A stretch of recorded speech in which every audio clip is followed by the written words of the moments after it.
everyone. I'm Christine Tulley, President and Executive Writing Coach at Defend, Publish, and Lead, and welcome to episode 234, Are You Behind This Summer?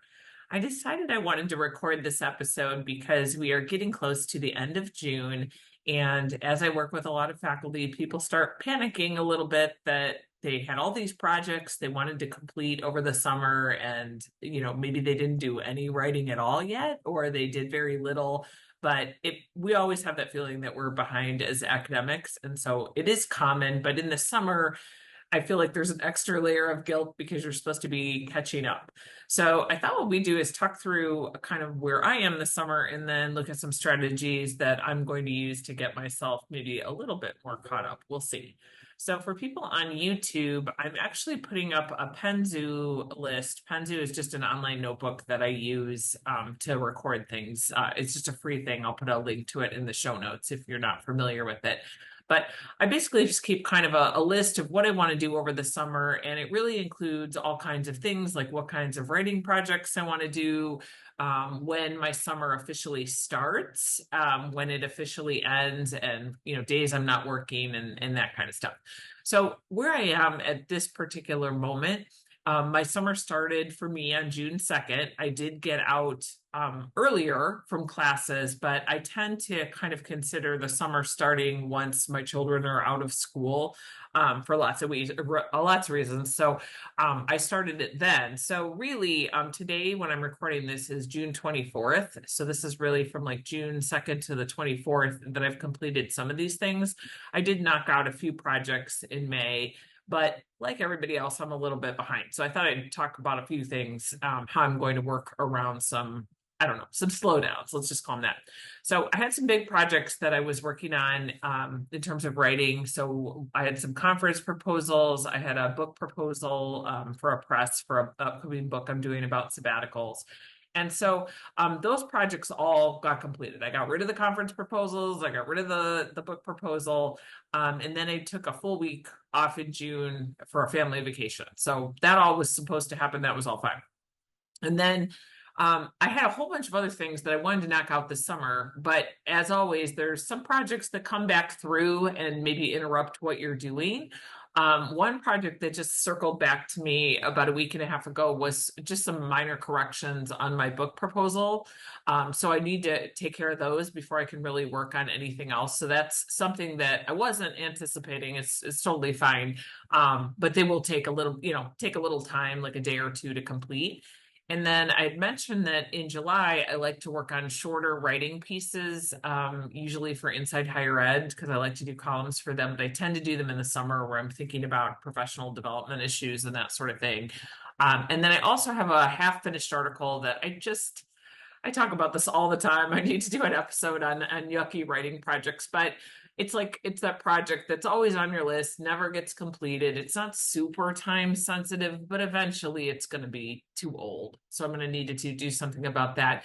And then I have some book promotions to do on the two other books that I had that came out this spring. So it's not a giant list. I'm not really behind. Like the one nice thing about the list this particular summer is everything with a deadline I already got rid of. So if I would decide not to write for the rest of the summer, nothing bad is going to happen to me. And so one strategy that I would encourage you to think through is just, what happens if you literally do nothing else and you just, maybe your fall semester, you start planning for your fall classes like in August. What happens if you don't do anything? For some of us, nothing is going to happen. Like maybe, we're already tenured, we're far enough in the career trajectory that it's not that big of a deal. For people on a tenure track, if you're on the job market, if you're a graduate student trying to get some publications, throwing away a month if you just decide not to do anything is certainly probably going to have some career repercussions. You'll either have to max out more working time, the next month, or you're going to be a little bit behind on a clock or whatever it is that you're working on. But so one thing I'd like you to consider is just to decide, is this really an emergency? If I'm behind, why do I feel behind? And what are the repercussions for being behind? So in my case, I feel a tiny bit behind only because I had planned to kind of knock out some of these shorter writing pieces I wanted to do in June.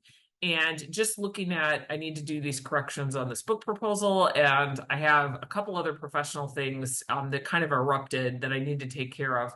That means I probably am not going to get to those shorter pieces until July. And that means that I probably am not going to get once again to that one article that is the one that's like half finished. It's I call it my yucky writing project because I never want to do it. So that means everything's going to get pushed back. And so, if you're able to push some things back, I think that's fine. Another thing to consider would be if anything on your list for the summer could just go. You just flat out decide not to do it. So I have these two different articles for Inside Higher Ed that I've been working on. I could decide I'm only going to worry about one of them this summer. I did debate about that and then try to focus on getting the other article, the yucky one, completed. I haven't made a decision yet, but why I'm looking at it in that way is I'm seeing on my list, I have 4 things left to do. So 2 of these Inside Higher Ed articles, the graduate student article, the yucky writing project article that I call it, and then the other stuff is some book promotion stuff. The book promotion stuff for my books from the spring does have to happen. It doesn't have a deadline, but if I wait too long after they come out, I kind of lose the opportunity to do it. So I don't really see that as a negotiable. But for these other things, maybe instead of trying to get in 3 pieces of writing in the summer, I'm only going to do 2. Another decision might be I'm going to only work on the one that I don't want to do because I'm sure not going to want to do it in the fall. If I don't want to do it in the summer when I don't have anything else interrupting me, I'm definitely not going to want to do it in the fall. So that's another decision that I need to make. And so I gave myself until July 1st to decide what I'm doing with the rest of this list.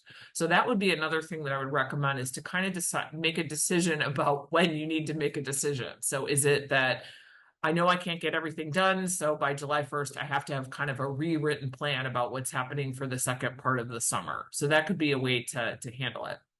Another thing I'm looking though is that feeling behind in the summer is sometimes not all about your writing projects. Sometimes it's about personal goals or other things you wanted to do this summer.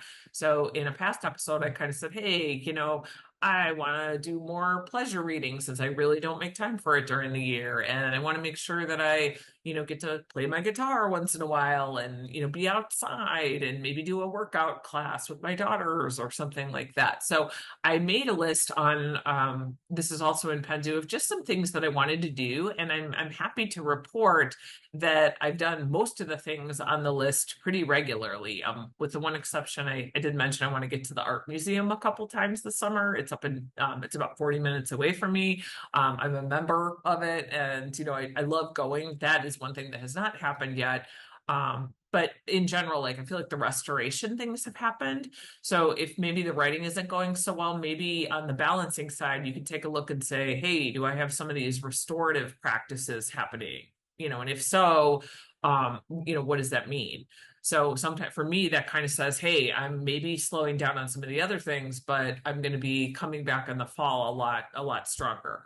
I also had just some work obligations to kind of think through and some things for Defend, Publish, and Lead as a business. So, most of these things I've been working on because I have to, so they have to happen. There were a couple home projects that I've sort of completed and sort of not. So one was to try to get my home office back in, at least in a working condition. That has not happened. It's maybe halfway there. I have some other like random cleaning projects and stuff like that. So, that doesn't seem like it matters to writing. So if you're listening to this and you're like, how does that help me get any writing done? Well, a lot of us know that sometimes we have this practice where we want to have like a clean desk before we can do anything else. And especially if you have to neglect a lot of things during the academic year. So your house, potentially your health, some of these other things, not that you want to do it, but sometimes, in some semesters when you're teaching heavy classes, heavy preps, maybe you have other family obligations and all that, you can't do it all. So at least in the summer, I do try to recognize like, hey, I probably should give my house some attention because I'm going to neglect it again as soon as we get to, August 15th. So this is where I'm at to kind of think through if I feel behind. I do feel a little bit behind. I feel that every summer, but on the other hand, I feel ahead on some things. So the last piece of advice I would say is to look at what things you might be actually ahead on and give yourself some credit for that and to say, okay, well, I'm getting to do some of these restorative things I haven't had a chance to, or maybe I spent a long time on this one writing project that I thought would only take me 2 weeks, but it ended up taking me, a month and a half, but now it's really, really good. I would say take the win, if you can for it. So rather than feeling behind, we have a whole lot of summer left. I just counseled somebody about this. We actually went and counted. So how many days does he have until he starts the first day of classes again? And he had 7 weeks. And I'm like, that's a long time. I counted for me, I have 6. So, there's still a lot of summer left to get some things done. And hopefully you'll get a chance to kind of revisit where you are and see if you need to adjust your summer plans accordingly. Also, I want to encourage you to check out our free workshops on Eventbrite. I'll put a link in the show notes to these, but they're all free on there. We do a lot for faculty developers in the months of June and July. So if you're somebody that has to help other people write, check those out. They're all free about writing groups and forming low-cost faculty development support.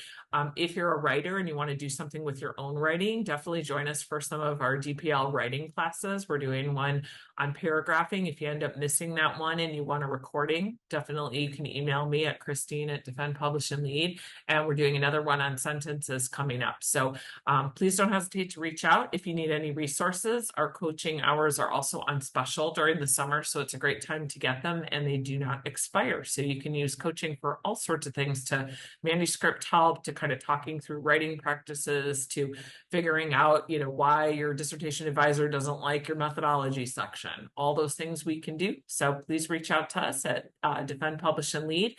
You can email me at Christine at Defend, Publish, and Lead. Happy writing this week.